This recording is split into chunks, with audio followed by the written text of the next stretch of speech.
నమస్కారం. News 9 TV Telugu వార్తలకి స్వాగతం. తెలంగాణ ప్రభుత్వం ప్రతిష్టాత్మకంగా చేపట్టిన ప్రజాపాలన ప్రగతి ప్రణాళిక 99 రోజుల కార్యక్రమంలో భాగంగా ఆదిలాబాద్ లో రైతు వారోత్సవాలు ఘనంగా జరిగాయి. స్థానిక వ్యవసాయ మార్కెట్ యార్డులో ఏర్పాటు చేసిన ఈ అవగాహన సదస్సులో రైతులు మార్కెటింగ్ మెలకువలు నేర్చుకోవాలని ప్రజా ప్రతినిధులు, అధికారులు సూచించారు.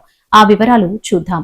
ఆదిలాబాద్ వ్యవసాయ మార్కెట్ యార్డ్ వేదికగా వ్యవసాయ ఉత్పత్తుల మార్కెటింగ్ పై రైతులకు ప్రత్యేక అవగాహన కార్యక్రమాన్ని నిర్వహించారు. ఈ కార్యక్రమానికి జిల్లా అదనపు collector Rajeshwar Reddy, market committee chairman Boranchu Srikanth Reddy, జిల్లా గ్రంథాలయ చైర్మన్ మల్లెపూల నరసయ్య, మున్సిపల్ చైర్పర్సన్ బండారి అనూష ముఖ్య అతిథులుగా హాజరయ్యారు. ఈ సందర్భంగా వ్యవసాయ market committee chairman Boranchu Srikanth Reddy మాట్లాడుతూ రైతులు 6 కాలం శ్రమించి పండించిన పంటకు సరైన గిట్టుబాటు ధర పొందాలంటే మార్కెటింగ్ విధానాలపై సమగ్ర అవగాహన ఎంతో అవసరమన్నారు.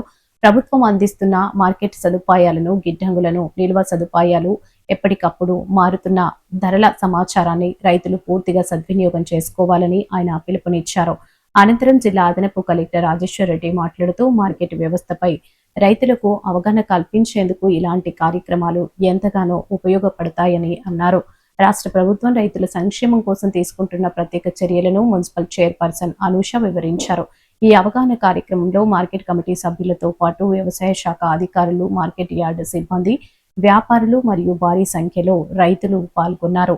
గిట్టుబాటు ధర, మార్కెటింగ్ విధానాలు, అవగాహన ఇలాంటి మరిన్ని ఇంట్రెస్టింగ్ అప్డేట్స్ కోసం మన ఛానల్ ని చూస్తూనే ఉండండి. News 9 TV Telugu. జై హింద్.